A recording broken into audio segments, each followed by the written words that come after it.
আসসালামু আলাইকুম রহমতুল্লাহ। কী অবস্থা সবার? আশা করি সবাই ভালো আছেন। আলহামদুলিল্লাহ আমিও খুব ভালো আছি। তো কিছুদিন আগে এই হাঁসগুলোর একটা ভিডিও দিছিলাম, তখন বাদ থেকে মাত্র নিয়ে আসছিলাম। তো আলহামদুলিল্লাহ কয়েকদিনের মধ্যে এগুলো অনেকটাই বড় হয়ে গেছে। তো খাবার দাবার ঠিক মতো খাচ্ছে। ওই সময় হালে ছাড়ছিলাম নতুন, মাঠটা হাট থেকে নিয়ে আসছিলাম, ভিডিও দেওয়া আছে। যারা দেখেন না অবশ্যই ভিডিওটা দেখে আসেন। তো আমি যেহেতু নতুন অবস্থা ব্লগ করতেছি, হয়তো ভয়েস বা ভিডিও কোয়ালিটি তো ভালো না। তো সবাই দোয়া রাখবেন যেন আস্তে আস্তে আরও ইমপ্রুভ করতে পারি, আরও ভিডিও আপনাদের মাঝে দিতে পারি।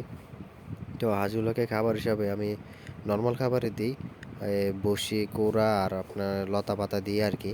আপাতত এগুলোকে আটকে রাখতেছি, কারণ আমাদের এখানে হালে পানি আছে, কিন্তু ছেড়ে রাখলে মনে করেন শিয়াল বা আর অন্যান্য পশু পাখির আক্রমণের একটা সম্ভাবনা থাকে। তো ধন্যবাদ সবাইকে, সবাই চ্যানেলটিকে সাবস্ক্রাইব করে দিবেন।